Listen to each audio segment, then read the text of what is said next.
नैनवा में नबूवत करने वाला यूना नबी। आए उस नबी की दास्तान सुनते हैं जिसे यूना पुकारा जाता है। इसराइल की गुलामी से पहले एक नबी। इसराइल की शमाली सल्तनत में तकरीबन 785 कबले मसीह यरोबाम दोयम के जमाना में यूना नबी का ज़हूर हुआ। उसने पेशबीनी की थी कि वो युरबाम इसराइल की सरहदों को हमाद के मदखल से मैदान के दरिया तक पहुंचा देगा। 2 सलातीन 14 बाब 25 आयत। उसकी पेशबीनी पूरी हुई। एक नबी के लिए अपनी कौम को बरकत देना तो आसान सी बात है, क्योंकि हर किसी को बरकत मिलने की बात भली ही लगेगी। मगर अब की बात, खुदा चाहता था कि यूना नैनवा के लोगों के पास जाए और खुदा की पकड़ की खबर उन्हें देकर तौबा के लिए उबारे। यूना के लिए ये मरहला बहुत कठिन था, क्योंकि नैनवा सल्तनत असूर का, जो कि एक उभरती हुई कौम थी, दारुल हुकूमत था। असूर की बढ़ती हुई ताकत इसराइल के लिए बड़ा खतरा थी। चुनांचे यूना नहीं चाहता था कि खुदा की तरफ से आने वाली सजा की पेश की खबर अहले नैनवा को पहुंचाए, बल्कि वो खुदा का कहर दुश्मनों पर टूटता हुआ देखने का मुतमन्नी हो गया। उसने सोचा बेहतर है असूर खुदा के गजब का शिकार हो जाए, यूं यहूदा के सर से असूर का खतरा टल जाएगा। क्या यहूदा के लिए यही बेहतर नहीं था?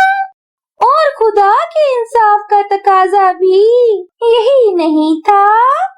लेकिन दूसरी तरफ हम ये भी देखते हैं कि खुदावंद खुदा सिर्फ इसराइल ही का खुदा नहीं, उसकी नजरे करम सारी ही दुनिया पर है।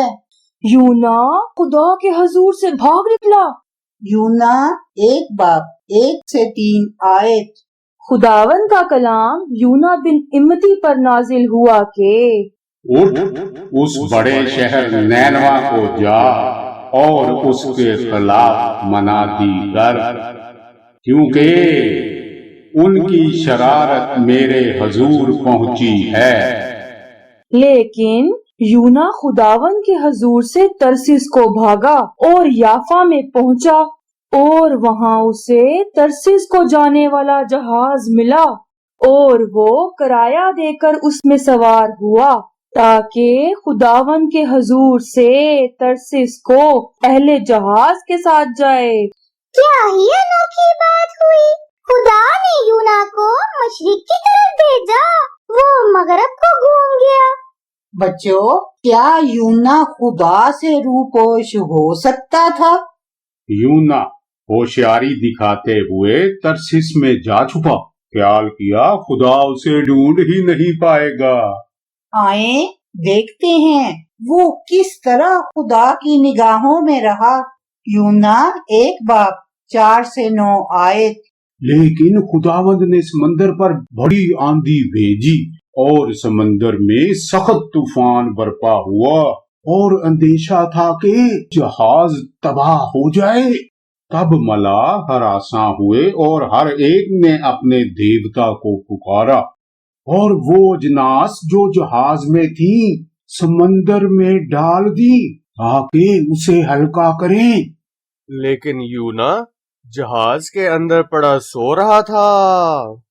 तब नाखुदा उसके पास जाकर कहने लगा, तू क्यों पड़ा सो रहा है? उठ और अपने माबूद को पुकार, शायद वो हमको याद करे और हम हलाक न हो। और उन्होंने आपस में कहा, आओ हम कुर्रा डाल कर देखें कि ये आफत हम पर किसके सबब से आई। चुनांचे उन्होंने कुर्रा डाला और यूना का नाम निकला।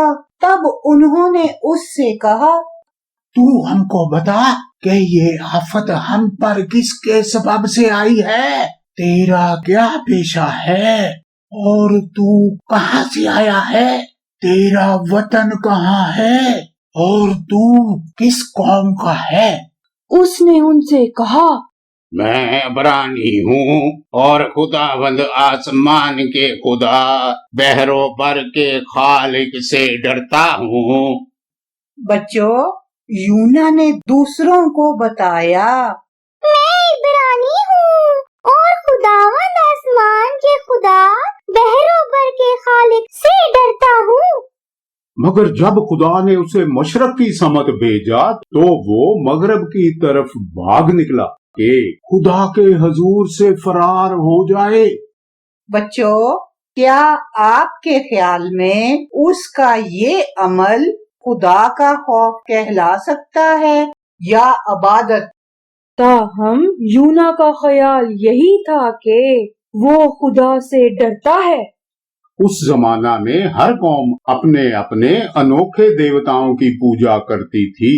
جب یونا نے کہا کہ وہ خداوند آسمان کے خدا بحر و بر کے خالق سے ڈرتا ہے تو جہاز پر موجود افراد نے سمجھا یہ خدا تو بہت ہی عظیم ہوگا۔ مچھلی کے پیٹ میں خدا سے دعا، یونا 1:10-16 آیت۔ تب وہ خوف زدہ ہو کر اس سے کہنے لگے، تو نے یہ کیا کیا؟ کیونکہ ان کو معلوم تھا کہ وہ خداوند کے حضور سے بھاگا ہے۔ اس لیے کہ اس نے خود ان سے کہا تھا۔ تب انہوں نے اس سے پوچھا، ہم تجھ سے کیا کریں کہ سمندر ہمارے لیے ساکن ہو جائے؟ کیونکہ سمندر زیادہ طوفانی ہوتا جاتا تھا۔ تب اس نے ان سے کہا، مجھ کو اٹھا کر سمندر میں پھینک دو تو تمہارے لیے سمندر ساکن ہو جائے گا، کیونکہ میں جانتا ہوں کہ یہ بڑا طوفان تم پر میرے سبب سے آیا ہے۔ تو بھی ملاحوں نے ڈنڈا چلانے میں بڑی محنت کی کہ کنارہ پر پہنچیں، لیکن نہ پہنچ سکے، کیونکہ سمندر ان کے خلاف اور زیادہ موجزن ہوتا جاتا تھا۔ تب انہوں نے خداوند کے حضور گڑ گڑا کر کہا، اے خداوند، ہم تیری منت کرتے ہیں کہ ہم اس آدمی کی جان کے سبب سے ہلاک نہ ہوں، اور تو خون ناحق کو ہماری گردن پر نہ ڈالے، کیونکہ اے خداوند تو نے جو چاہا سو کیا۔ اور انہوں نے یونا کو اٹھا کر سمندر میں پھینک دیا۔ بچوں، اگرچہ لوگ یونا کو سمندر میں پھینکنا نہیں چاہتے تھے، مگر سمندر کی لہریں اور ہواؤں کا زور اتنا شدید تھا کہ انہیں ایسا کرنا ہی پڑا۔ تب جیسے ہی انہوں نے یونا کو سمندر میں پھینکا تو اور سمندر کا تلاطم موقوف ہو گیا۔ تب وہ خداوند سے بہت ڈر گئے اور انہوں نے اس کے حضور قربانی گزرانی اور نذریں مانی۔ بچوں، خوفناک طوفانی آندیاں تھم گئی، بکھری لہریں موقوف ہوئی، جہاز کے لرزہ کو بھی قرار آیا۔ مگر یہ یونا کہاں تھا؟ اس نے بڑے ناز کے ساتھ خود کو خداوند کا ایک نبی کہا تھا، مگر گمان ہوا خدا کی نگاہوں سے چھپا بھی جا سکتا ہے۔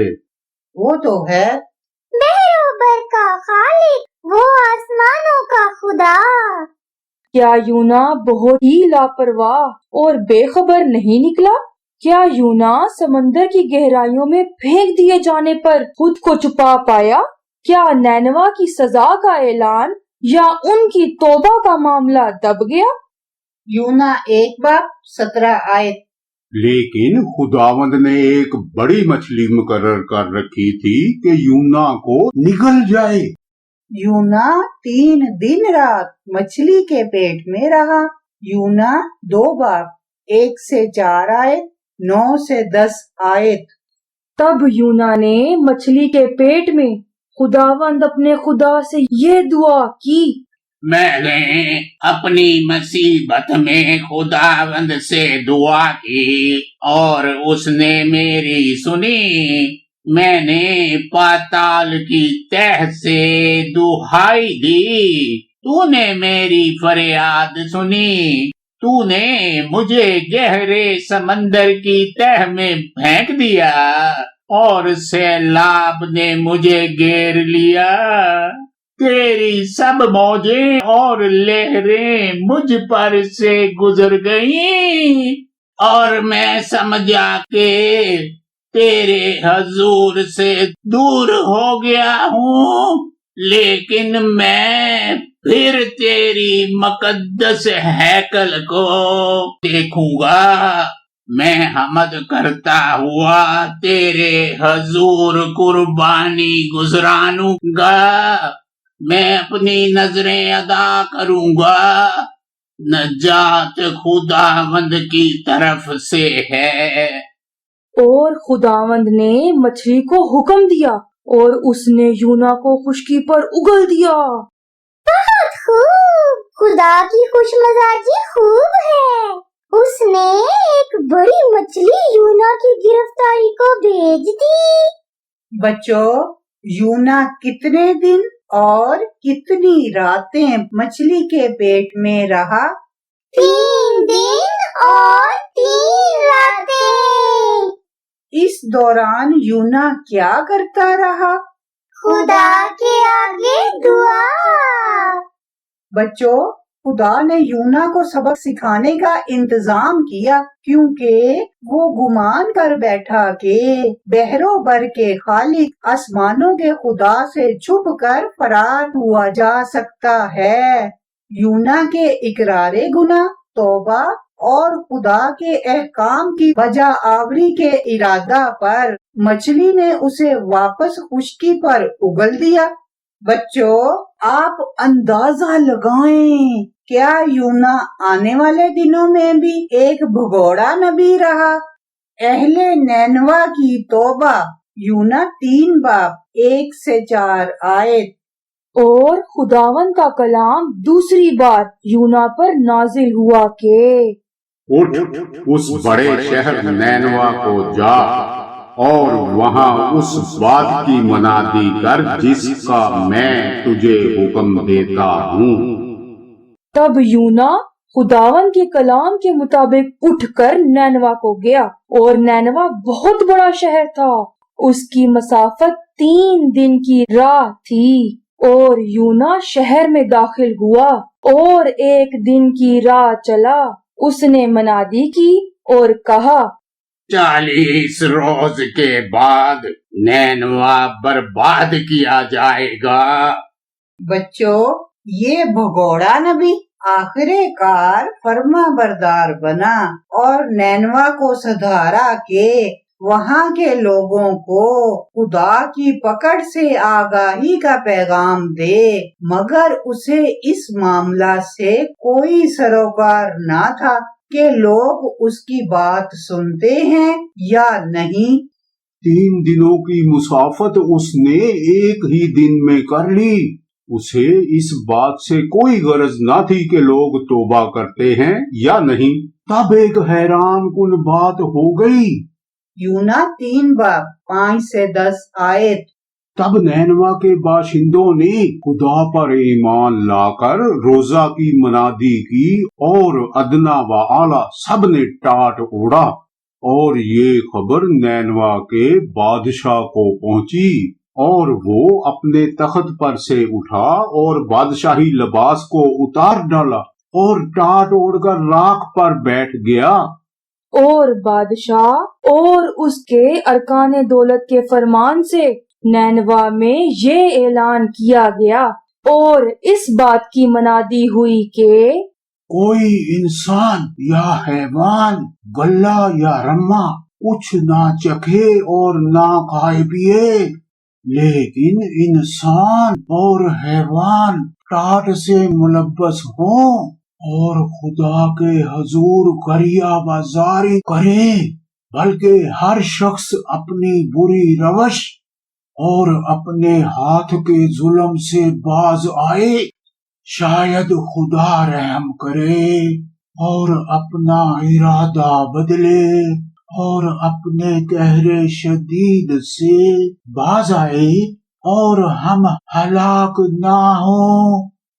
जब खुदा ने उनकी ये हालत देखी कि वो अपनी अपनी बुरी रविश से बाज आए, तो वो उस अजाब से जो उसने उन पर नाजिल करने को कहा था बाज आया और उसे नाजिल ना किया। बच्चों, एक नारास्त बस्ती जिसे खुदा जल्द सजा देने को था, अपने बादशाह समेत गुनाहों से ताइब हो गई। इंसान तो इंसान, हैवानों को भी इस दुरुस्तगी में शामिल किया गया। यूना की नबूवत तो बहुत ही कारगर हुई। उसे तो बहुत ही मसरूर होना चाहिए था कि नैनवा के लोगों ने उसकी हदायत पाते ही फौरन गुनाहों से तौबा कर ली। मगर अपनी कौम का वफादार ये नबी ऐसा नहीं चाहता था। पत्तों वाली बेल से खुदा का पैगाम, यूना 4 बाब 1 से 11 आयत। लेकिन यूना इससे नहायत नाखुश और नाराज हुआ और उसने खुदावन से यूं दुआ की कि ए खुदावंद, जब मैं अपने वतन ही में था और तरसीस को भागने वाला था, तो क्या मैंने यही ना कहा था? मैं जानता था कि तू रहीम व करीम खुदा है, जो कहर करने में धीमा और शफकत में गनी है और अजाब नाज़िल करने से बाज रहता है। अब ए खुदावंद, मैं तेरी मिन्नत करता हूँ कि मेरी जान ले ले, क्योंकि मेरे इस जीने से मर जाना बेहतर है। तब खुदावंद ने फरमाया, क्या तू ऐसा नाराज है? और यूना शहर से बाहर मशरक की तरफ जा बैठा और वहां अपने लिए एक छप्पर बनाकर उसके साया में बैठ रहा कि देखे शहर का क्या हाल होता है। तब खुदावंद खुदा ने कद्दू की बेल उगाई और उसे यूना के ऊपर फैलाया कि उसके सर पर साया हो और तकलीफ से बचे। और यूना उस बेल के सबब से नहायत खुश हुआ। लेकिन दूसरे दिन सुबह के वक्त खुदा ने एक कीड़ा भेजा जिसने उस बेल को काट डाला और वो सूख गई। और जब आफताब बुलंद हुआ तो खुदा ने मशरक से लू चलाई और आफताब की गर्मी ने यूना के सर में असर किया और वो बेताब हो गया और मौत का आरज़ूमंद होकर कहने लगा कि मेरे इस जीने से मर जाना बेहतर है। और खुदा ने यूना से फरमाया, क्या तू इस बेल के सबब से ऐसा नाराज है? उसने कहा, मैं यहाँ तक नाराज हूँ कि मरना चाहता हूँ। तब खुदावंद ने फरमाया कि तुझे इस बेल का इतना ख्याल है जिसके लिए तूने ना कुछ मेहनत की और ना उसे उगाया, जो एक ही रात में उगी और एक ही रात में सूख गई। और क्या मुझे लाजम ना था कि मैं इतने बड़े शहर नैनवा का ख्याल करूं, जिसमें 1,20,000 से ज्यादा ऐसे हैं जो अपने दाहिने और बाएं हाथ में इम्तियाज नहीं कर सकते और बेशुमार मुआशी हैं। बच्चों, खुदा ने धूप का इंतजाम किया, कीड़े को मुकर्रर किया, पौधा लगाया, غرض پورا کھیل مکمل کر دیا تاکہ یونا کو تمام جانداروں کے لیے اس کی محبت کا انداز سمجھ آ سکے۔ اگرچہ یونا ایک نبی تھا مگر نہیں جانتا تھا کہ تمام انسان خدا کی مخلوق ہیں، وہ سب کے سب خدا کے حضور نہایت قیمتی ہیں۔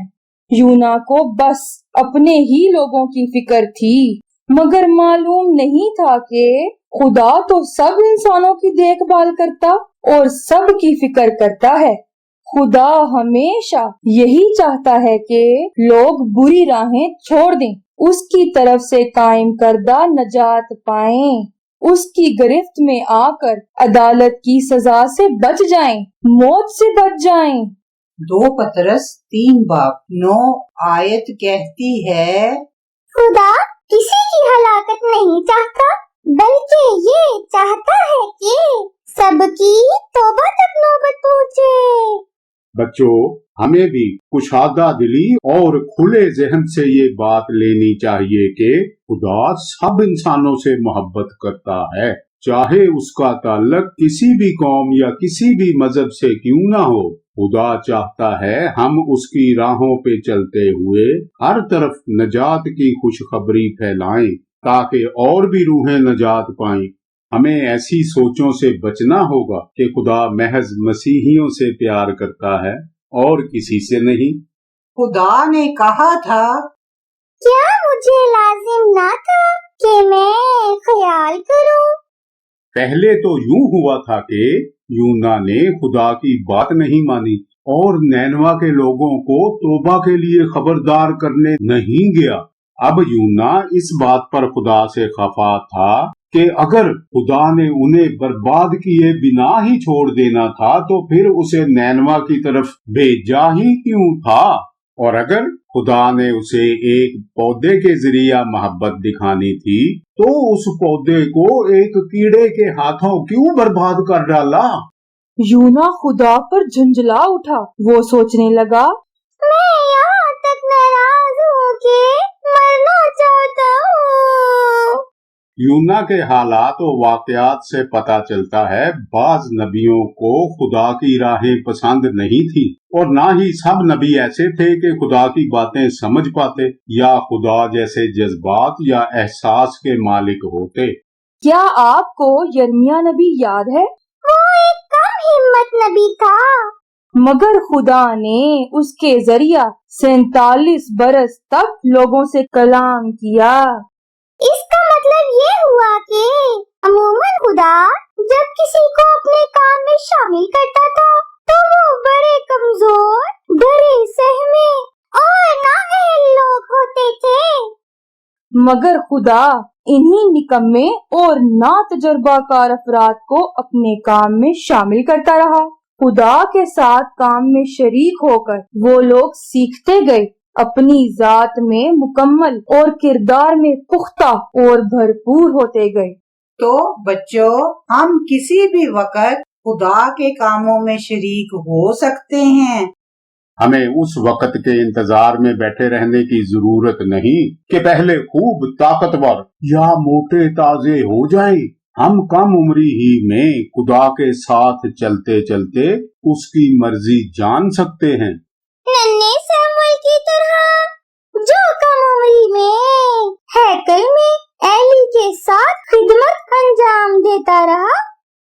بعد میں یہی سیمول ایک بڑے اثر و رسوخ والا نبی بنا۔ اس کے منہ سے نکلنے والا کوئی لفظ خدا نے مٹی میں ملنے نہیں دیا۔ آئیں دعا کریں۔ پیارے آسمانی باپ، یونا تو ایک کلنڈرے بچے کی مثال تھا، اس نے تیری بات پہ کان ہی نہیں لگایا، تجھ پہ جھنجھلا اٹھا اور موت کی خواہش کر دی۔ اس نے موت تک کا جواز ڈھونڈ لیا۔ خدایا، میں جانتا ہوں میرا بھی عموماً یہی انداز ہوتا ہے، میں بھی تیری آواز پہ دھیان نہیں دیتا۔ جب کام لگے بندے انداز میں نہ ہو رہے ہوں، ذرا سی مشکل پیش آ جائے تو میں بھی تجھ پر بگڑ جاتا ہوں۔ اے پیارے خدا، تیری محبت کے لیے، تیری توجہ اور چناؤ کے لیے تیرا شکر ہو کہ تو دھیمے مزاج والے بھولے بھالے افراد کو اپنے کام میں شامل کرتا ہے۔ تیرا شکر ہو کہ تو نے مجھے اتنی چھوٹی عمر میں اپنے ساتھ کام کا موقع دیا۔ میں تو بے سلیقہ اور نا تجربہ کار ہوں، کوئی بھی کام ڈھنگ سے کرنا نہیں جانتا۔ پیارے خدا، تو نے حالات کے دھارے کو ڈرامائی انداز میں آگے بڑھایا تاکہ یونا تیرے دل کی راہیں سمجھ سکے۔ تیرا شکر ہو کہ تو نے روز و شب کے معاملات اس طرح پیش کیے، مجھے بچپن ہی سے ایسا ماحول مل گیا۔ تیری مرضی، تیری رضا سیکھتے سمجھتے پرورش پا رہا ہوں۔ ہر قدم پر تیرا سہارا پختگی اور حکمت کی راہوں پہ لے چلا ہے۔ پیارے آسمانی باپ، میں ایک محنتی طالب علم بننا چاہتا ہوں، تجھے قریب سے جاننا چاہتا ہوں اور تیری محبت کی گہرائیوں میں اترنا چاہتا ہوں۔ میری مدد کے سارے انتظام پر تیرا شکر ہو، یسوع کے نام میں آمین۔ بائبل کی یاد کرنے کی آیت۔ جب خدا نے ان کی یہ حالت دیکھی کہ وہ اپنی بری روش سے باز آئے، تو وہ اس عذاب سے جو اس نے ان پر نازل کرنے کو کہا تھا باز آیا اور اسے نازل نہ کیا۔ یونا 3 باب 10 آیت۔